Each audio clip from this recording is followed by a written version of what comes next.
YCP అధ్యక్షుడు జగన్ అనాలోచితంగా ప్రదర్శిస్తున్న దూకుడు విమర్శల పాలవుతుంది. పార్టీ ఓటమి తర్వాత జగన్ ప్రజల్లోకి రావటమే అరుదైపోయింది. ఇటీవల తెనాలిలో దళిత యువకుల పరామర్శ పేరుతో బయటకు వచ్చి వైసీపీని మరింత డ్యామేజ్ చేశారన్న అభిప్రాయం వ్యక్తమవుతుంది. పార్టీ పిలుపునిచ్చిన కార్యక్రమాల్లో కూడా పాల్గొనకుండా బెంగళూరులో కూర్చోవటం, సొంత మీడియాలో అమరావతి మహిళలపై కొమ్మినేని కృష్ణంరాజులపై చేసిన వ్యాఖ్యలపై జగన్ స్పందించిన తీరు పార్టీకి మరింత ఇబ్బందికరంగా మారాయని వైసీపీ శ్రేణులే వాపోతున్నాయట. గుంటూరు జిల్లా తెనాలిలో ముగ్గురు యువకులను పోలీసులు రోడ్డుపై లాఠీలతో కొట్టిన దృశ్యాలు సోషల్ మీడియాలో వైరల్ అయ్యాయి. వాళ్లంతా గంజాయి బ్యాచ్ అని, మత్తులో కానిస్టేబుల్ని కొట్టారని అధికార పార్టీ వర్గాలు చెబుతున్నాయి. అందుకని పోలీసులు ఆ విధంగా దండించాల్సి వచ్చిందని అధికార పార్టీ సోషల్ మీడియాలో ప్రచారం జరుగుతోంది. అయితే వాళ్లు దళిత మైనార్టీ వర్గాలకు చెందిన యువకులని, దేశంలో చట్టం ఉండగా ఇలా పోలీసులు దాడి చేయడం కరెక్ట్ కాదని ప్రజా సంఘాలు మండిపడుతున్నాయి.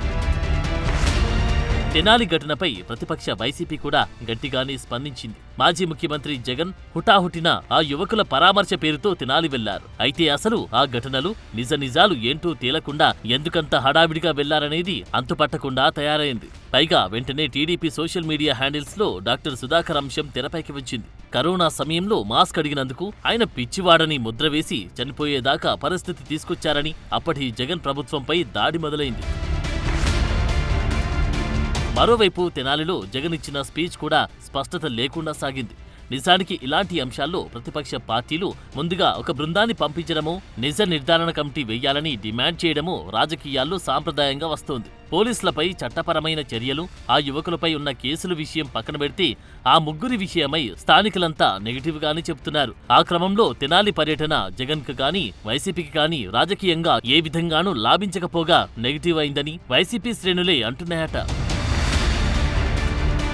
ఇచ్చిన హామీలు నెరవేర్చకుండా కూటమి ప్రజలకు వెన్నుపోటు పొడిచిందని, కూటమి గెలిచిన జూన్ 4వ తేదీని వెన్నుపోటు దినంగా నిర్వహించాలని రాష్ట్రవ్యాప్త నిరసనలకు జగన్ పిలుపునిచ్చారు. పార్టీ శ్రేణులన్నీ ఆ కార్యక్రమంలో పాల్గొనాలి అని ఆదేశించారు. ఆయన మాటతో రాష్ట్రంలోని పలు ప్రాంతాల్లో ఆ రోజున కీలక నేతలందరూ వైసీపీ శ్రేణులతో కలిసి నిరసనలు జరిపారు. బొత్స లాంటి సీనియర్ నేత కూడా నిరసన చేస్తూ ఎండవేడి తట్టుకోలేక నిరసన కార్యక్రమంలోని సొమ్మసిల్లారు. 2024 ఎన్నికల తర్వాత ఏడాది కాలంలో వైసీపీ చేపట్టిన అతిపెద్ద కార్యక్రమం ఇదే. వైసీపీ కార్యకర్తలు, అభిమానులు పెద్ద ఎత్తున వెన్నుపోటు దినం నిరసనల్లో పాల్గొన్నారు. కానీ విచిత్రంగా ఈ ప్రోగ్రాంకి పిలుపునిచ్చిన జగన్ మాత్రం వెన్నుపోటు దినంలో పాల్గొనలేదు. అంతకు ముందు రోజు తెనాలి పర్యటన చేపట్టిన జగన్ జూన్ 4న బెంగళూరు వెళ్లిపోయారు. ఈ విషయం తెలిసి ముందుగా షాక్ తిన్నది వైసీపీ శ్రేణులే. బహిరంగంగా వాళ్ళు చెప్పకపోయినా పార్టీ పరంగా నిర్వహించిన అంత ముఖ్యమైన కార్యక్రమంలో పార్టీ అధ్యక్షుడు పాల్గొనకుండా బెంగళూరు వెళ్లిపోవడం వైసీపీ వర్గాలే అసంతృప్తి వ్యక్తం చేస్తున్నాయట. అలా మళ్లీ జగన్ జనంలో నెగిటివ్ అయ్యారంటున్నారు.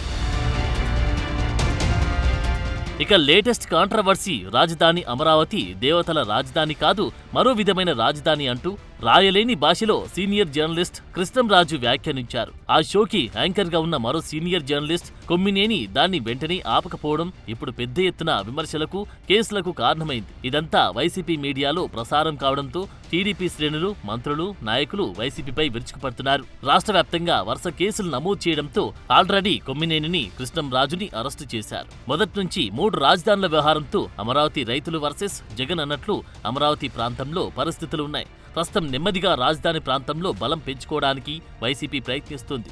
అలాంటి సమయంలో ఇలాంటి వివాదం ఖచ్చితంగా పార్టీకి తీవ్ర నష్టం చేసేది. అయితే వైసీపీ నేతలు మాత్రం సదరు జర్నలిస్ట్ అలాంటి వ్యాఖ్యలు చేయగాని దానికి సరైన వివరణ ఇచ్చే ప్రయత్నం చేయకుండా సమర్థించుకునే ప్రయత్నం చేస్తున్నారు. దాంతో అటు ఛానల్ పైన, ఇటు ఆ జర్నలిస్ట్ పైన అందరూ విరుచుకుపడుతున్నారు.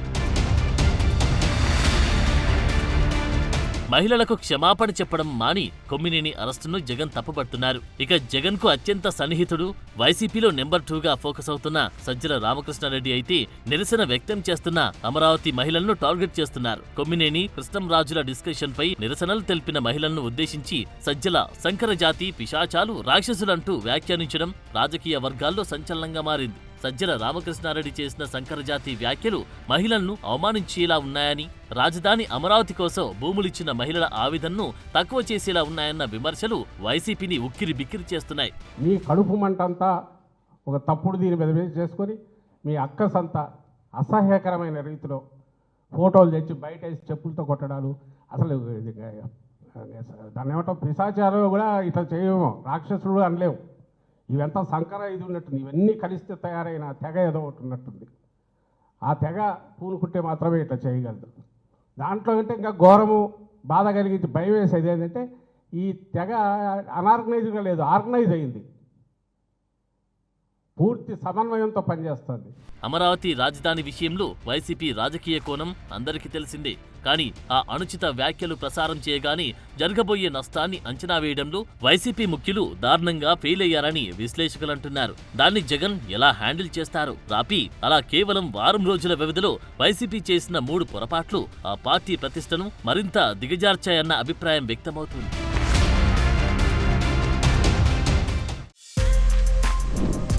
For more videos like this, subscribe Big TV channel.